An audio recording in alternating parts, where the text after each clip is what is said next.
kuasa hukum dari Aziza Salsa, kemudian juga ada Mbak Aziza, saya perkenalkan juga ini ada Bapak Andreas, kemudian dengan kuasa hukumnya, kemudian ibu dari salah satu terlapor. Hari ini atas laporan kita di kepolisian di Bareskrim Polri terkait dengan penyebaran berita bohong dan juga pencemaran nama baik Aziza Salsa. Hari ini klien kami Aziza Salsa di sini juga Bapak Andreas dan ibu dari salah satu terlapor berkesempatan untuk bertemu, kemudian juga untuk menyelesaikan laporan yang kita laporkan, untuk bermusyawarah, kemudian bermediasi, membicarakan berbagai mungkin hal-hal yang mungkin nanti akan disampaikan oleh Bapak Andreas dan termasuk juga kuasa hukumnya terkait dengan laporan yang saat ini masih berjalan di Bareskrim Polri. Saya akan mulai ini, tapi untuk saat ini kita tidak akan memberikan keterangan apapun. Nanti kita berikan kesempatan kepada Bapak Andreas dan juga kuasa hukumnya, termasuk juga ibu dari salah satu terlapor yang akan menyampaikan sepatah dua patah kata, kemudian seluruhnya kita serahkan, nanti kita menjawab hanya dari pertanyaan rekan-rekan. Jadi mohon bergantian untuk melakukan pertanyaan ya, satu-satu. Jadi kita tidak akan ada sesi kedua, hanya satu sesi. Baik, silakan Pak Andreas atau kuasa hukumnya yang akan menyampaikan terkait dengan hari ini. Oke, terima kasih Pak Eda untuk waktunya, dan selamat siang untuk teman-teman wartawan semua yang sudah menyempatkan waktu di siang hari ini. Dan betul, saya menerima surat panggilan Bareskrim di sekitar 2 minggu yang lalu begitu ya. Dan saya pun udah datang ke pihak Bareskrim untuk melakukan BAP terkait konten yang saya bikin, yang saya buat terkait dengan kasusnya Zize gitu ya. Dan tentunya di BAP tersebut saya sudah menjawab sekitar 20 pertanyaan. Dan sebelum itu juga saya sudah melakukan mediasi secara informal dengan Zize, dan sehingga adanya hari ini gitu. Jadi untuk teman-teman semua, hari ini saya mengucapkan, saya meminta permohonan maaf kepada Azize terkait konten yang saya bikin gitu ya, dan saya mengakui bahwa konten tersebut sudah memberikan pencemaran nama baik terhadap Zize terkait berita yang sudah cukup simpang siur di luaran. Mewakili dari pihak terlapor yang sudah dilaporkan oleh pihak Aziza. Di sini saya hanya ingin menyampaikan bahwa apa yang diberitakan itu memang tidak di cross check dulu oleh pihak terlapor atau dari bagian dari pihak keluarga saya sendiri gitu. Yang seharusnya di cross check atau segala macam, tapi ini tidak, bahwa memang itu tidak benar adanya, dan saya sangat minta maaf sekali dengan ini sebagai salah satu pihak dari keluarga terlapor juga kepada pihak keluarga Aziza. Kami mohon dengan sebesar-besarnya agar dimaafkan gitu, dan segera diselesaikan sampai di sini agar tidak diperpanjang lagi. Demikian, terima kasih. Selamat sore semuanya, saya Aziza. Pertama-tama saya mau berterima kasih kepada rekan-rekan telah hadir di sini, dan berterima kasih kepada Mas Andre dan keluarga terlapor sudah hadir pada hari ini. Saya menerima permohonan maaf dari Mas Andre dan keluarga terlapor, dan saya harap ini bisa menjadi pembelajaran bagi kita semua dan tentunya masyarakat luar untuk lebih berhati-hati lagi dan lebih bijak lagi dalam menggunakan sosial media.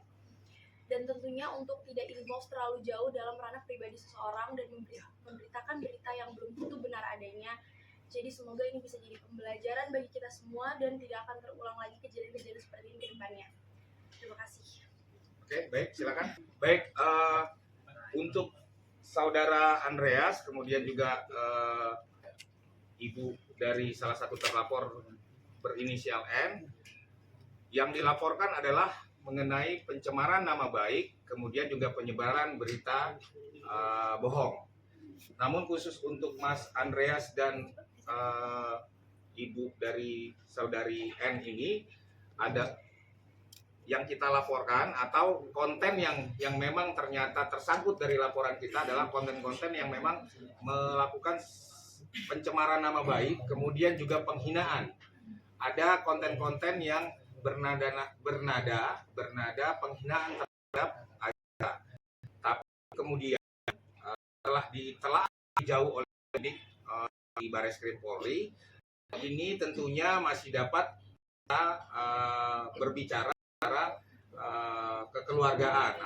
Mungkin yang telah ditetapkan oleh Barreskrim Polri adalah sebuah sistem, yaitu atau sebuah hal yang biasa dilakukan oleh Polri. Kita mengenal yang namanya restoratif justice. Nah, dari awal Mas Andreas kemudian juga ibu dari termasuk juga saudari N ini memang melakukan berbagai hal dalam konteks menunjukkan itikat yang sangat baik, penyesalan, kemudian merasa apa yang telah dilakukan ini sesuatu yang tentunya dapat menyinggung seseorang, tentunya dapat mencemarkan nama baik seseorang, sehingga Mas Andreas kemudian juga ibu dari saudari N melakukan berbagai hal, mencoba menghubungi pihak kami untuk membicarakan secara kekeluargaan. Nah, itikat baik inilah yang hari ini makanya kita berinisiatif untuk mempertemukan dua orang terlapor ini kemudian dengan Mbak Aziza untuk menyampaikan permintaan maaf, kemudian juga Aziza apakah memaafkan atau tidak, dan ternyata alhamdulillah Aziza dengan segala kerendahan hati dan kebesaran hati juga memaafkan Andreas dan juga saudari N yang diwakili hari ini oleh ibunya, karena memang kebetulan yang bersangkutan masih di bawah umur, sehingga clear segala konten, segala hal-hal yang kemarin disampaikan itu menjadi tidak berlanjut di laporan yang kita sampaikan. Namun kita laporkan 12 akun. Kita laporkan 12 akun, masih ada beberapa masih di proses penyidikan. Di dalam minggu ini Barreskrim kemungkinan akan penyidikan dan menetapkan beberapa terlapor ini. Sampai ini kami belum menunjukkan itikat baik untuk berbicara dengan kita kan seperti apa, karena segala sesuatunya tentu kita mengikuti proses yang ditetapkan oleh Barreskrim Polri bahwa restoratif justice atau mediasi difasilitasi oleh Barreskrim Polri juga sudah dilakukan. Namun saat ini hanya Mas Andreas dan ibu dari saudari N yang memang telah mencapai kesepakatan. Kalau yang lainnya kita masih berlanjut. Artinya laporan masih berjalan dan telah saya pikir perlu saya beritahukan kepada teman-teman ini sudah masuk di tahap penyidikan, sehingga apabila ini masih terus berlanjut dan tidak ada kata baik ataupun itikat baik dari yang lainnya, tentunya akan sesaat lagi ada tersangka yang akan disampaikan oleh Barreskrim Polri. Begini ya, kalau kita melihat bonding antara Aziza dengan suami, tentunya teman-teman sudah bisa lihat sendiri ya. Dan dari awal kita sudah sampaikan bahwa hubungan antara klien kami dengan suami ataupun hubungan keluarganya baik-baik saja. Saya pikir kita hanya sampaikan hari ini kepada batasan atau koridor mengenai ini telah tercipta kata baik, tercipta kesepakatan, tercipta keluarga baru yang dimulai hari ini antara Aziza dengan Andreas kemudian juga dengan saudari N. Hanya batasan itu ya. Mungkin kalau kita keluar ke hal yang di luar laporan, sementara saya jawabnya seperti itu. Ya, maksudnya dengan adanya vlog seperti ini nanti menapis yang berarti nggak, maksudnya tidak hanya baik-baik aja gitu Pak, seperti apa gitu? So far sih berita di luar itu tidak mempengaruhi apa-apa ya bagi saya dan Arhan. Tidak terganggu sama sekali dengan berita-berita yang sudah keluar di media. Tapi pas awal meledak berita tersebut seperti apa sih kalian sendiri? Baik-baik saja. Maksudnya dalam kaget kah atau kamu seperti apa sih? Kaget itu hal yang manusiawi ya, tapi alhamdulillah kita bisa menjalani menyikapinya dengan baik, sangat baik. Ziza, masih adakah efek yang kamu terima mungkin by DM ataupun sosmed segala macam sampai detik ini yang kamu terima akibat berita kemarin? Mungkin banyak kali ya masih ada komen-komen di luar sana atau DM, tapi saya pribadi saya tidak terlalu menanggapinya karena menurut saya itu hal yang harus saya hindari. Sisa dari kejadian ini kamu ada kerugian berapa besar sih yang kamu alami secara Kerjaan kerja atau Ada beberapa kerugian yang saya dapatkan dari kejadian ini, tapi saya menganggapnya itu sebagai pelajaran atau ya pelajaran bagi saya untuk kedepannya agar lebih baik lagi ke depannya. ini lebih berhati-hati lagi dalam bersosial media dan memilih teman. Circle ya, Zi. Ya, Kamu dalam konteks permintaan maaf atau ini proses sendiri apa sudah berdiskusi dengan saya menerima permohonan maaf ini dari dirinya saya sendiri. Saya udah ketemu sama Mas Andre di luar ini semua. Cici, berarti circle kamu yang sekarang lebih positif vibe atau seperti apa sih Cici? Alhamdulillah saya dikelilingi orang-orang yang baik. Support dari lingkungan kamu seperti apa, teman-teman baru kamu yang sekarang ini seperti apa sih?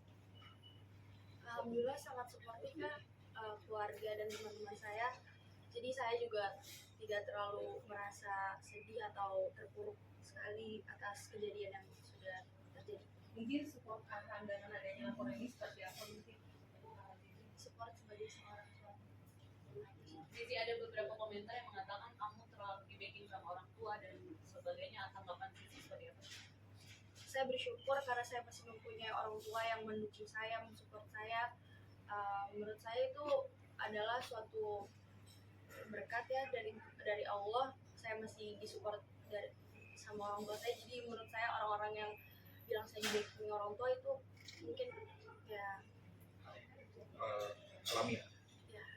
Alida mungkin adanya berita ini kayak sampai kepikiran kayak menunda ngomongan atau seperti apa sih? Mungkin ada misalkan prepare ngomongan berapa terus sampai akhirnya ada berita ini jadi kepikiran jadi konfirmasi dokter terus seperti apa gitu situasinya.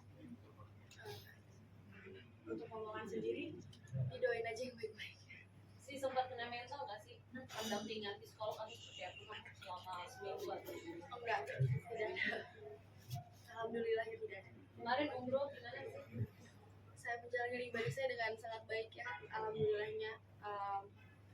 Ya itu aja sih. Sempat ke mencoba hal baru setelah selesai umroh, itu juga bagian dari healing atau seperti apa? Kita ke laporannya aja ya. Kalau ke kegiatan pribadi saya potong dulu. Silakan Orang tua tanya ke gimana? laporan kemudian juga ke mediasi. Support dan ada pesan apa dari orang tua mungkin sih?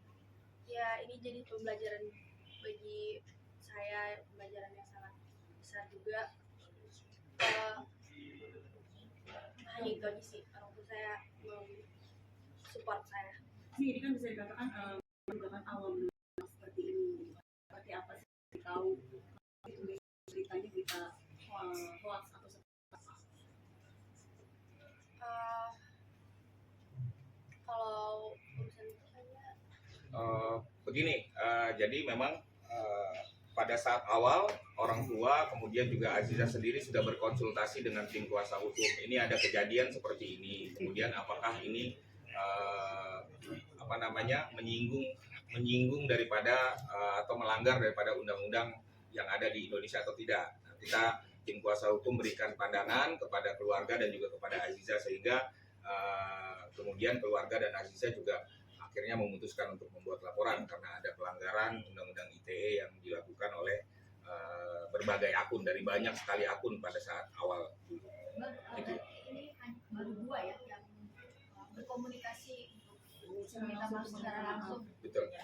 Jadi begini, ada dua ini, Mas Andreas kemudian Ibu N juga seperti yang saya sampaikan awal, beliau berdua ini tanpa permintaan